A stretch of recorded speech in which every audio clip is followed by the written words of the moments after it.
It was just $22.47. She paid for the stranger's groceries because he couldn't. She forgot about it after a week.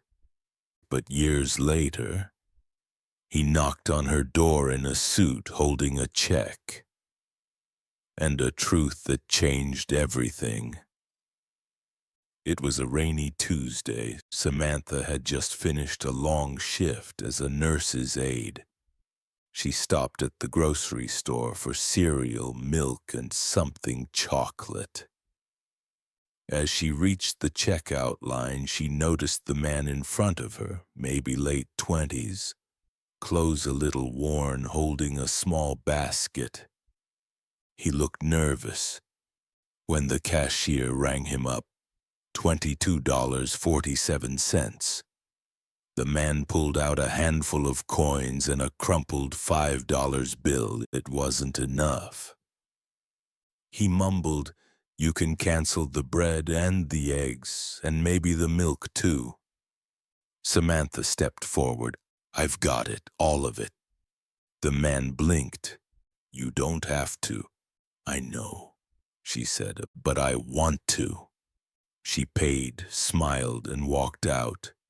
The man called after her, "Thank you. I'll pay you back someday."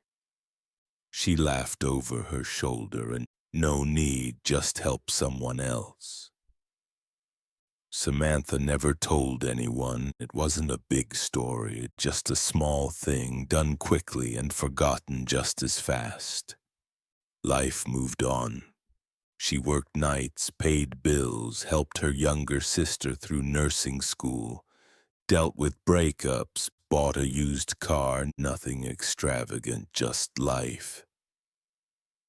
The moment at the grocery store faded like a dream you remember for a minute after waking up and then lose completely. But somewhere, someone didn't forget. 7 years later, Samantha was home on a Saturday. Rain was tapping at the windows, just like that old Tuesday. She was in sweats, eating cereal when there was a knock at the door. A man in a navy suit stood there, soaked but smiling, holding a folder and a bouquet of yellow tulips. "Samantha Brooks." "Yes. You don't remember me, but I remember you." He introduced himself, and his name was Daniel. He was the man from the grocery store. Before she could speak, he opened the folder. Inside was a check. "This is yours with interest. $10,000. Samantha's jaw dropped. "What is this?" Daniel explained everything. That day at the grocery store, he'd just lost his apartment. He hadn't eaten in 2 days, and he'd decided if he couldn't feed himself, he'd end his life that night. But her kindness, that tiny gesture, stunned him. He sat in the rain afterward, holding the receipt like a lifeline.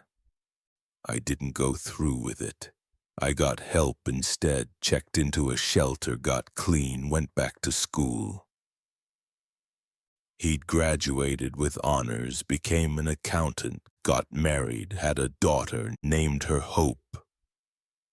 He'd searched for Samantha for years, found her address only recently. "You saved my life, even if you didn't know it. This money isn't charity, it's a thank you, and a promise that your kindness didn't vanish into the air." Samantha didn't take the check right away.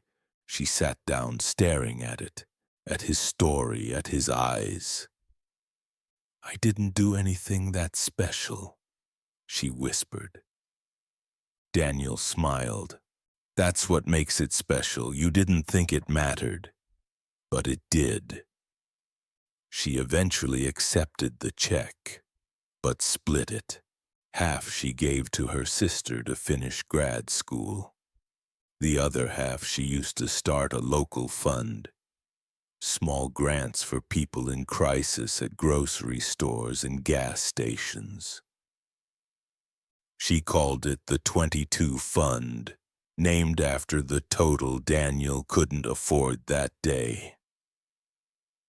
Today, the fund has helped over 130 families, paid for meals, school supplies, rides home, baby formula, all started by a moment most people would have ignored. Sometimes the world changes not through big donations or loud speeches, but because someone paid $22.47 without asking for anything in return. Because a stranger smiled, because someone said, "I've got you," and because one man kept a promise. If this story moved you, share it. Someone out there might be holding their last $5, waiting for the moment someone shows them they're not invisible.